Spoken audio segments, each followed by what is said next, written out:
ഇന്ന് നമ്മൾ തൊമ്മൻകുത്ത് വാട്ടർഫോൾസ് കാണാൻ പോവാണ്. തൊടുപുഴയിൽ നിന്ന് ഒരു 18 കിലോമീറ്റർ ദൂരമുണ്ട്. കാടിനുള്ളിലെ ഇക്കോ ടൂറിസം പദ്ധതിയിൽപ്പെടുന്നതാണ് ഇവിടം. കാളിയാർ പുഴയിലാണ് തൊമ്മൻകുത്ത് വെള്ളച്ചാട്ടം സ്ഥിതി ചെയ്യുന്നത്.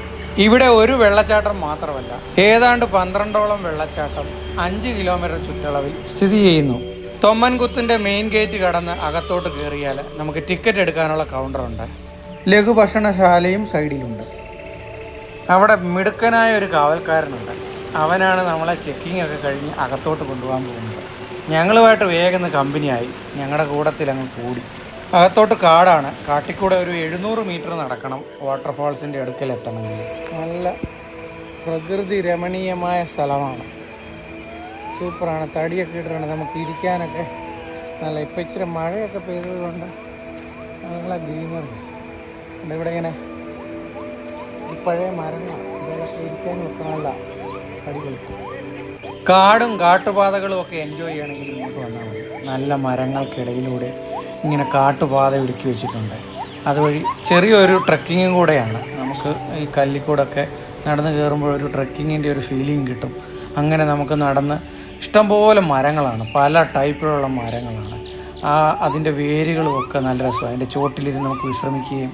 കാളിയാർ പുഴ നല്ല തെളിഞ്ഞൊഴുകുന്നുണ്ട്. ഇവിടെ ഇറങ്ങി നമുക്ക് കുളിക്കുകയൊക്കെ ചെയ്യാം. പക്ഷേ ഒരു കാര്യം സൂക്ഷിക്കണം, വെള്ളത്തിലിറങ്ങുമ്പോൾ എപ്പോഴും വളരെ ശ്രദ്ധയോടുകൂടിയേ ഇറങ്ങാൻ പാടുള്ളൂ.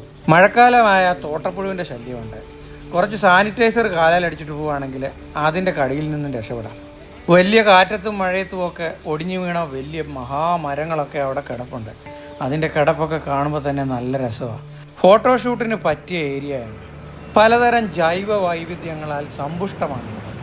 ഇഷ്ടം പോലെ ഔഷധ സസ്യങ്ങളും പക്ഷികളും പൂമ്പാറ്റകളും മൃഗങ്ങളും ഒക്കെ ഇവിടെയുണ്ട്. ചില മരങ്ങളൊക്കെ നമ്മൾ അതിനടുത്ത് വന്നാൽ അതിൻ്റെ വലിപ്പം മനസ്സിലാവുള്ളൂ. അത്ര ഭയങ്കര മരങ്ങളാണ്. വളരെ കാര്യമായിട്ടാണ് ഇവൻ ഞങ്ങളെ കാഴ്ചകളെല്ലാം കാട്ടിത്തരുന്നത്. മുള കൊണ്ട് നിർമ്മിച്ച പാലത്തെ കൂടെ കയറി അക്കരെ ഇറങ്ങി വേണം വെള്ളച്ചാട്ടത്തിന് അങ്ങോട്ട് പോകാൻ. മുകളിൽ നിന്ന് തട്ടുതട്ടായിട്ട് വെള്ളം ഒഴുകി വരുന്നത് കാണാൻ നല്ല രസമാണ്. കാട്ടിൽ നിന്നാണ് ഈ വെള്ളമെല്ലാം ഒഴുകി വരുന്നത്.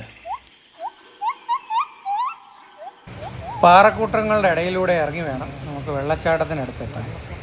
വെള്ളച്ചാട്ടത്തിനടുത്ത് നമുക്ക് വിശ്രമിക്കാൻ ഇഷ്ടംപോലെ സ്ഥലമുണ്ട്. വെള്ളച്ചാട്ടത്തിനടുത്ത് നാച്ചുറൽ പൂൾസൊക്കെ ഉണ്ട്. അവിടെ നമുക്ക് കുളിക്കുകയൊക്കെ ചെയ്യാം. വെള്ളത്തിലിറങ്ങുന്നത് വളരെ ശ്രദ്ധയോടുകൂടി മാത്രമായിരിക്കും.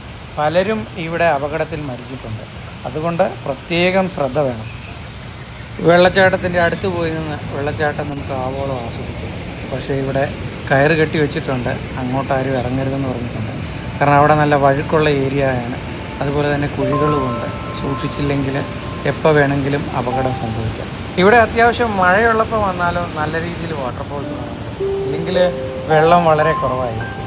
എന്നാൽ വെള്ളം ഒരു നല്ല ലെവലിൽ ഇല്ലെങ്കിൽ ഇതിൻ്റെ ഒരു ഭംഗി നമുക്ക് ശരിക്കും ആസ്വദിക്കാൻ പറ്റും. ഇപ്പോൾ കണ്ടോ, നല്ല നിറച്ച് വെള്ളമായിട്ട് നല്ല മനോഹരമായിട്ടാണ് കാളിയാർ പുഴ ഒഴുകുന്നത്. ധാരാളം ആൾക്കാർ ഇവിടെ സേഫായ ഏരിയയിൽ വന്ന് വെള്ളത്തിൽ ഇറങ്ങുന്നൊക്കെയുണ്ട്. അതിനൊന്നും ഇവിടെ കുഴപ്പമില്ല. കാടിൻ്റെ നടുക്ക് ഈ വെള്ളത്തിൽ ഇങ്ങനെ കുളിക്കാൻ നല്ല രസമാണ്. ഇവിടെ മരങ്ങളുടെ ഒരു ഏരിയ തന്നെ. ഇഷ്ടം പോലെ മരങ്ങളിങ്ങനെ ചെരിഞ്ഞും വളഞ്ഞും പല ഷേപ്പിലും വളർന്നു നിൽക്കുകയാണ്. അതിൻ്റെ ചോട്ടിക്കൂടൊക്കെ നടക്കാനും ഇരിക്കാനും ഒക്കെ നല്ല രസമാണ്. പുഴ ഇങ്ങനെ ഒഴുകുന്നുണ്ട്. പുഴയിലോട്ട് പല മരങ്ങളും വീണിട്ടുണ്ട്. ശക്തമായ ഒഴുക്കിൽ വേരുകളൊക്കെ ഇളകി വീഴുന്ന മരങ്ങളൊക്കെയാണ്. അതൊക്കെ ഒരു പാലം പോലെയാണ് അവിടെ കിടക്കുന്നത്. അതേ കൂടെ കയറി അങ്ങോട്ടും ഇങ്ങോട്ടും പോവും കളിക്കാനും ഒക്കെ നല്ല രസമാണ്. കുട്ടികൾക്ക് ധാരാളം എൻജോയ് ചെയ്യാനുള്ള സ്ഥലമുണ്ട്. കാട്ടുമരങ്ങളുടെയും വലിയ പാറക്കൂട്ടങ്ങളുടെയും ഇടയിൽ കൂടെയാണ് കാളിയാർ ഒഴുകുന്നത്. എന്ത് രസമാണ് ഇങ്ങനെ നോക്കിയിരിക്കാനെന്ന്. ട്രക്കിങ് കഴിഞ്ഞ് തിരിച്ചു വന്നപ്പോൾ കൂടെയുള്ളവന് നന്ദി സൂചകമായിട്ട് കുറച്ച് ബിസ്ക്കറ്റൊക്കെ മേടിച്ച് നൽകി. അവനും വളരെ ഹാപ്പിയായി. വളരെ സന്തോഷത്തോടുകൂടി നന്ദിയോടുകൂടി നമ്മളെ ഇങ്ങനെ നോക്കി നിൽക്കുകയാണ്. അങ്ങനെ അവനോട് വിട പറഞ്ഞ് ഉപ്പുകുന്നിലേക്ക് പോവുകയാണ്. ഉപ്പുകുന്നിലാണ് സ്റ്റേ.